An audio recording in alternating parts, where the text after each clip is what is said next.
a lot of men generally don't have the interest in wanting to do something that they don't think is manly, right?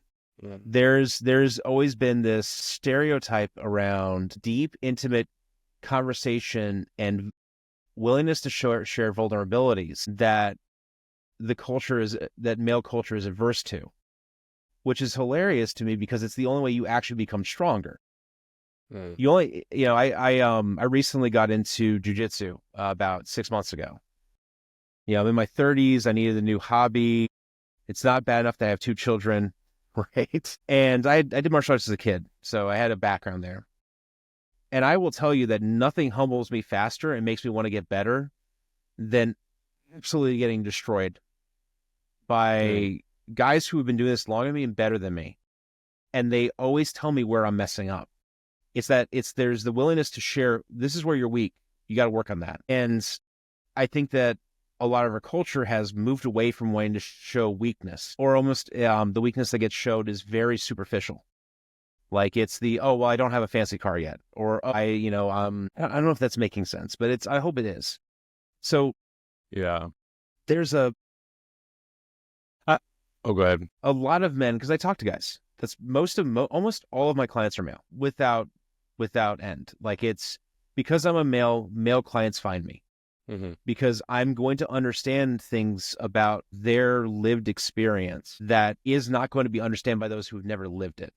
Right. There is I think of there's a doctor, he's a psychologist on X. I love his posts. Pairing? Yeah, Dr. Perrin. Thank you. I wanted to make sure I got his name right. So Dr. Perrin, there's a fantastic meme he shares every once in a while, and it's of Gandalf and Theoden. And it's basically, you got to, and basically, Theoden's, kind of like all down and depressed and lost and has, worm tongue whispering in his ear. It's a bad place. And here comes Gandalf just rolls in, this man of wisdom, and hands him a sword and tells him to swing it. Right? That cures everything. But it's so true of male psychology. You've got to get that fight back in the client. That's the thing I've learned with all of my male clients is that if you don't get that fight back in them, you're never going to make progress. Yes, there are wounds. Yes, there is vulnerability. Yes, there is the need to express the self. Yes, there is. But if you're not actively also working to imbue them with a sense of courage and adventure and fight, you're not going to make progress long term. Yeah. I feel like a decent amount of therapy is feminized in a certain way that kind of naturally turns off men, but I don't think therapy in and of itself naturally does that. And I'm wondering how you rebrand or market better, because I feel like, there's a big culture of self-improvement in men today. How can you maximize at the gym or in your diet or this or that? I mean, could you talk about, emotions maxing or like, how do you rebrand this? I'm going to ask you a question, Ryan. As a man, what is important to you? I would think things like career, dating, family, hobbies, things like that. Okay. These are all externals to the self, right? So you offer to men the opportunity to improve in those areas. But in order to do so, you have to change what's happening in here first, right? We have to undo the bad habits you've built on the path to where you are so that you can be more effective at the things that matter to you. And that's it. It is self-improvement. It is those things. It is finally healing the wounds with your father, right? As much as you can so that you can be your own man, right? It is having a better relationship with your wife or your girlfriend so that they have more respect for you. They love you more. You in reverse the same, you become closer. All the things that are like most of the problems I hear when it comes specifically with relationships with men is communication problems, right? Like and they're always really simple ones. It's never complicated communication. It's always very simple, but it's that understanding why the other person needs to be heard in this way and how that in turn will help them to hear you better. But also that you as a guy, there's the trope of you as a man can't tell your kids or your wife that you're struggling because that'll make you look weak.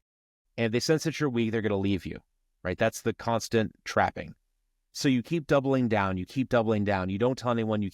Now you start drinking, right? Now you start staying out late at work instead of coming home because you're afraid to come home and deal with whatever's at home.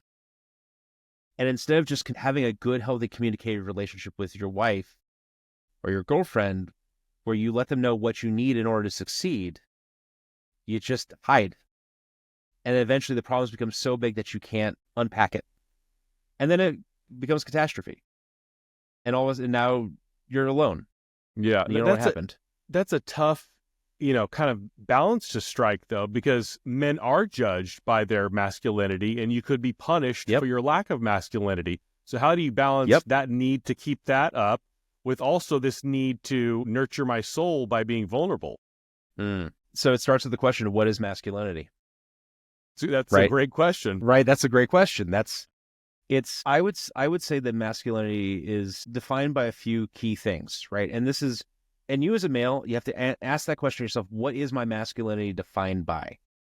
Is it defined by material things, or is it defined by my way of acting in the world, right? I know this hand went off camera, but are you going to be defined by the fancy car that you can't actually afford, but you somehow got? Are you going to be defined by the big paying job? Or are you going to be defined by the other people you lift up with you? Are you going to be defined by the legacy you leave behind you and the things you've done? Is your name going to be remembered for 3 generations, right? Because you've had children? Or are you going to be lost to time completely and no one's going to be there at your grave on your deathbed? Right? There's that. And I think I think one of the problems that we have right now in society as men is we have a masculinity crisis that's as much caused by an overcorrection in some ways for a lot of bad patterns of behavior. Because I won't discount that there is bad patterns of behavior that do need to change, right, amongst a lot of men. But in the overcorrection for that, we've allowed the opportunity for a very truly toxic masculinity to emerge that is truly poisonous to men, because in a vacuum, evil emerges, right? And I will happily throw the red pill crowd on that slate for that, right? It's the women don't matter.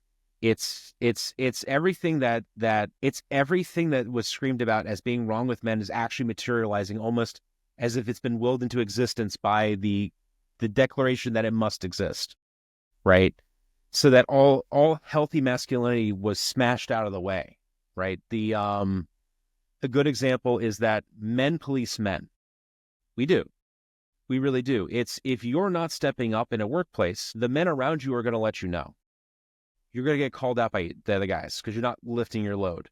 You're not going to get the promotion if you don't perform, if you don't put in the effort, right? It's a very, there's a lot of meritocracy. There is also the toxic version of that, which is very nepotism, right? Someone gets promoted into a position of power that they have no right being in. What ends up happening is you watch the company fall apart very quickly. Toxic leadership creates a toxic environment which kills the company. And I think that part of recapturing masculinity is recapturing the idea of meritocracy. You are judged by your outputs, by what you do. But then on second part is that you can't be completely selfish with that. You have to also work to lift others up with you. So it's to use an anecdote, a kind of like a narrative. If you're a sergeant in charge of a squad of guys, right, you're not going to stay with them just long enough to get promoted to lieutenant. You would be working the entire time to make sure that they move up with you, that they all become sergeants, right? It's not about you using them for your own benefit. It's about you working with them to bring them along on your journey. Every great company is that narrative of the one guy with the vision bringing his buddies with him on the trip, you know?